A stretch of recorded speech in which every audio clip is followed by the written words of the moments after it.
Monchang. So, sabi niya sa akin kanina, aakyat siya sa bahay kasi may kukunin siya. Akala ko naman kukuha siya ng pagkain o laruan. So, guys, ito yung kinuha niya, guys. Hulaan nyo. O, diba? Nilagay niya sa supot ng ice candy. Ano yan? Gatas. Tingnan nyo, guys, gatas. Ginamit ko yung pagkwan. Yung red. Yung red. Yung pagkwan ng kwan. Ay, nagkabilang mo yung Ajay? Enjoy lang. Inilagay mo sa lababo? Oo. Para hugasan lang natin doon. Hinugasan ko na. Baka kutunan man nun. Hindi. Are you sure? Hindi lalanggamin yun. Punasan mo nga yung pawis sa kwan.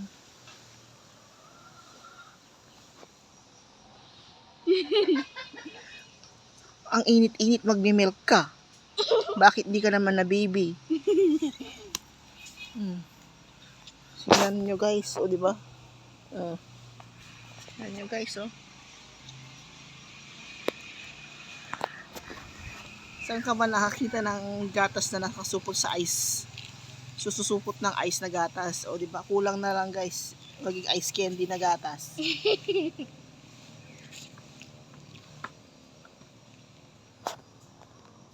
Masarap yan.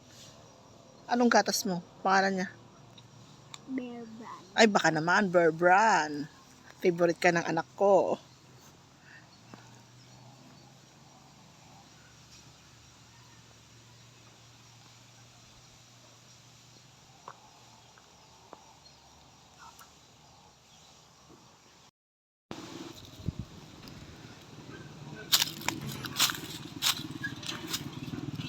Ay, ano yan baon mo? Milk. Milk? Magme-milk ka?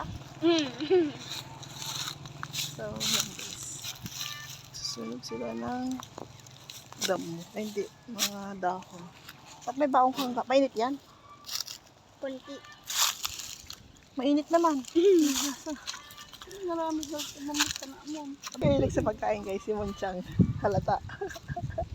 Yung baon ko siya ng gatas. Nagdididi.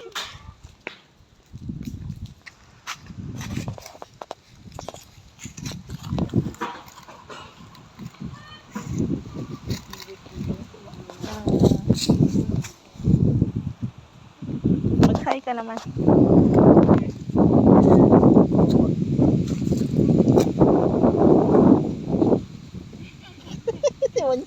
Talaga dito ako nabibilib ako sa anak ko sa laingan.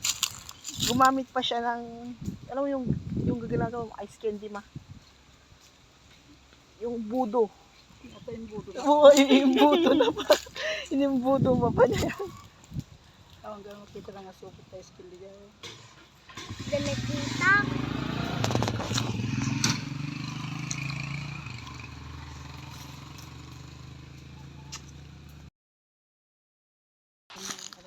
So yan guys, wala kasi siyang mahina na chupon.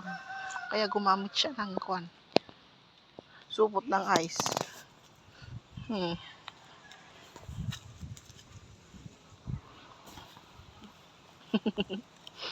Alpasan? No. Hindi ko matindi.